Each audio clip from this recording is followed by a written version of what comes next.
Hola, ¿cómo están? Soy su profesor Percy Palma Huerta y el tema de hoy es consecuencias de la contaminación ambiental. Bueno muchachos, la contaminación ambiental viene a ser un medio cualquiera de un contaminante, es decir, la introducción de cualquier sustancia o forma de energía con un potencial de provocar daños, ya sean estos irreversibles o no, en este medio inicial que viene a ser el medio ambiente. Ahora muchachos, existen muchos problemas ambientales que están afectando a nuestro planeta, los cuales son el cambio climático, el adelgazamiento de la capa de ozono, la pérdida de la biodiversidad, los desechos, la basura, etc. Hablemos de la lluvia ácida. La lluvia ácida es la lluvia que se ha vuelto ácida debido a ciertos contaminantes que se hallan en el aire. Estos pueden ser de muchas formas. Se denomina entonces lluvia ácida a un tipo de desastre natural caracterizado por la precipitación fluvial que, según estudios bioquímicos, presentan un pH o grado de acidez menor a 5,65. También presentan nieve o niebla o rocío. Ahora muchachos, la lluvia ácida se va a formar cuando la humedad en el aire se combina con el óxido de nitrógeno y el dióxido de azufre emitido por las fábricas, centrales eléctricas y automotores que queman carbón o aceite. Esa interacción de gases con el vapor de agua forman el ácido sulfúrico y los ácidos nítricos. Finalmente entonces estas sustancias químicas caen a la tierra en forma de precipitación o lluvia ácida. Ahora muchachos, las actividades humanas generalmente llegan a ser la principal causa de la lluvia ácida y en las últimas décadas los seres humanos han emitido una gran cantidad de distintas sustancias químicas al aire que han cambiado la mezcla de gases que había inicialmente en la atmósfera.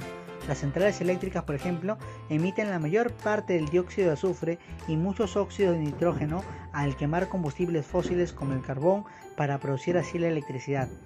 Además, el escape de los automóviles, camionetas y autobuses también emite óxidos de nitrógeno y dióxido de azufre en el aire, y estos contaminantes son los que van a producir la lluvia ácida.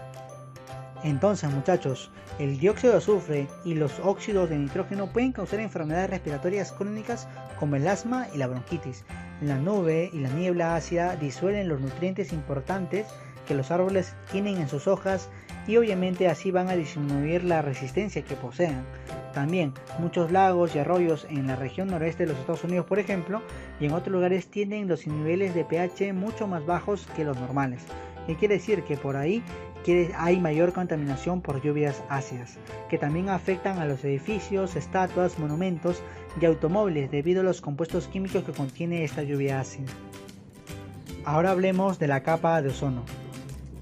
Bueno muchachos, en 1974 los científicos ya estaban empezando a sospechar sobre los CFC, que son gases que destruyen el ozono. Se utilizan generalmente para fabricar todo tipo de productos de espumas de plástico, desde el aislante de la espuma en la rama de la construcción hasta los vasos y envases para las llamadas comidas rápidas. Y se utilizan muchachos como gas impulsor para los sprays de aerosol, como refrigerantes en los aparatos de aire acondicionado y también los frigoríficos.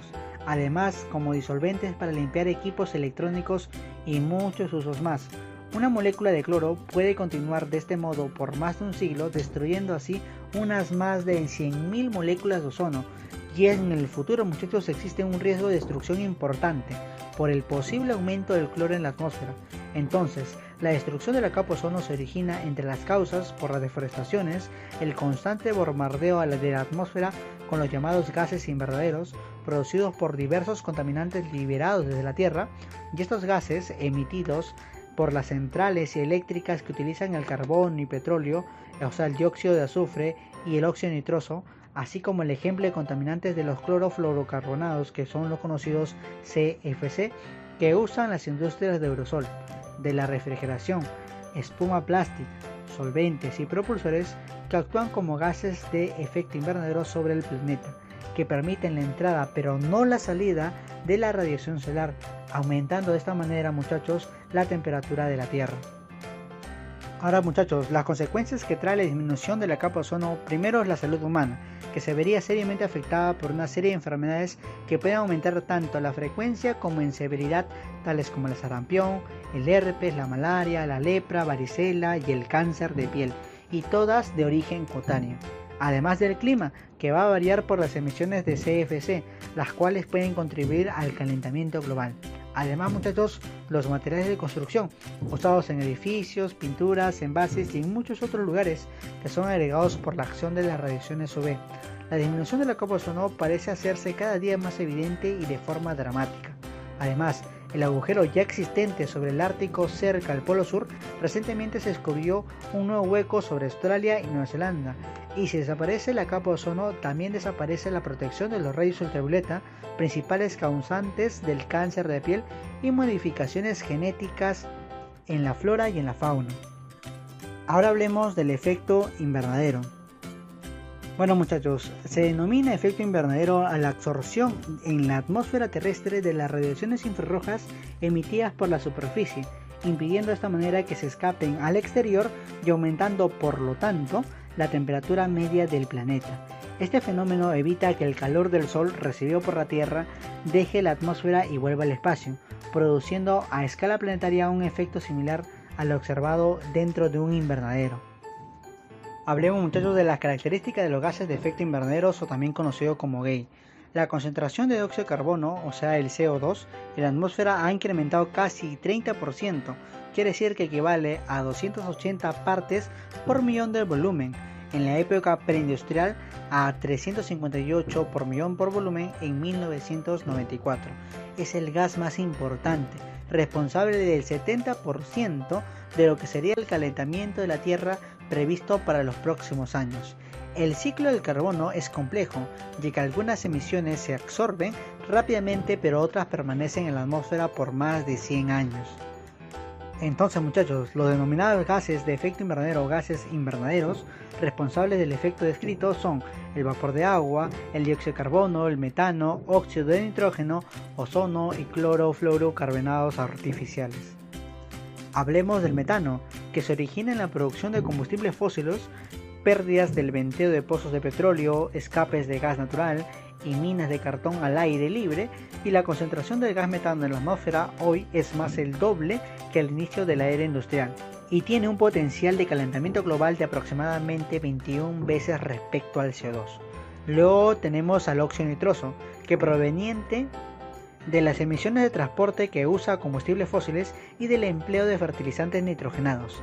También tiene un potencial de calentamiento global de aproximadamente 310 veces respecto al dióxido de carbono. Y otros gases que son los precursores del ozono, como compuestos orgánicos volátiles distintos al metano y el óxido nitroso, también influyen sobre el aumento de la intensidad del efecto invernadero. Ahí tenemos la actividad humana, que también genera grandes cantidades de dióxido de azufre, que aunque produce un severo impacto a nivel regional y a nivel local mediante la lluvia ácida, también atenúa la intensidad del efecto invernadero en sus propiedades reflectivas. Ahora hablemos de la eutrofización.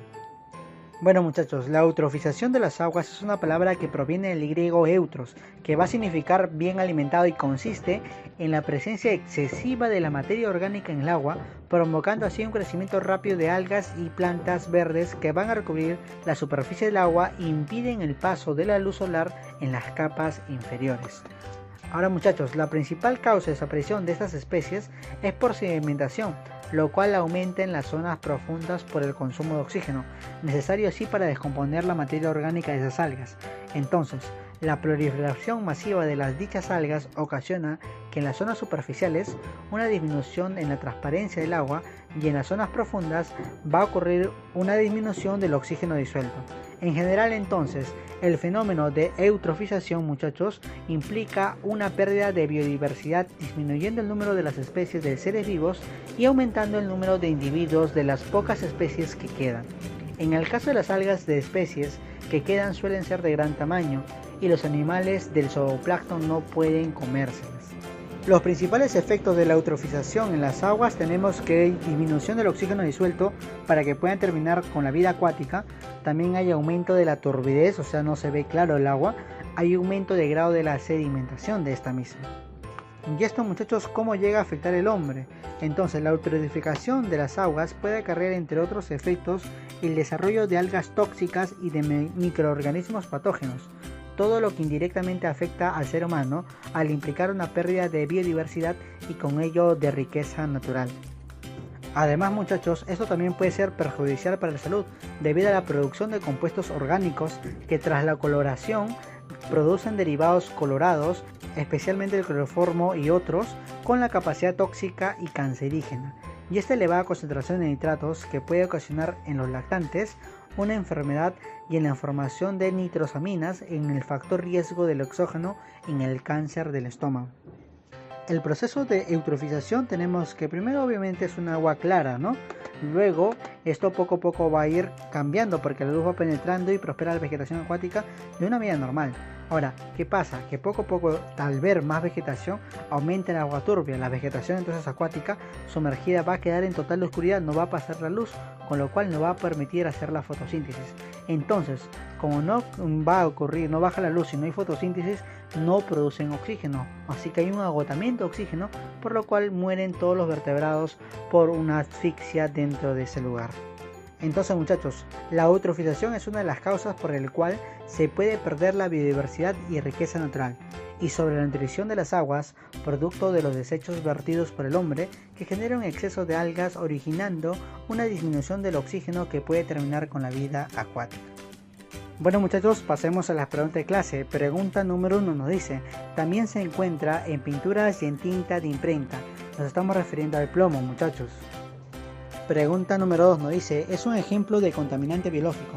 Recordar que el plástico, el ácido sulfúrico, el CO2 y el vidrio vienen a ser componentes artificiales. Lo único que viene a ser en este caso un componente biológico llega a ser la orina, muchachos. Pregunta número 3 nos dice: es un contaminante usado como pesticida. En los animales se acumula en el tejido adiposo, muchachos, y esto puede ocasionar, muchachos, un cambio del comportamiento de estos animales debido a la presencia de mayor tejido adiposo. Pregunta número 4 nos dice: es el cambio indeseable en las características físicas, químicas y biológicas del ambiente. Esto se va a denominar contaminación. Recordar que tenemos varios tipos de contaminación, ya sea artificial, ya sea física o ya sea biológica. Pregunta número 5 nos dicen: el DDT es un insecticida bioacumulable, por lo tanto el mayor efecto nocivo se manifiesta, muchachos, en los productores, debido a que este DDT se puede quedar hasta 100 años en el suelo, con lo cual las plantas no se podrían desarrollar de manera adecuada. Bueno, muchachos, hemos llegado al término de la clase. No se olviden de presentar sus trabajos y sus tareas, los estaré esperando. Muchas gracias.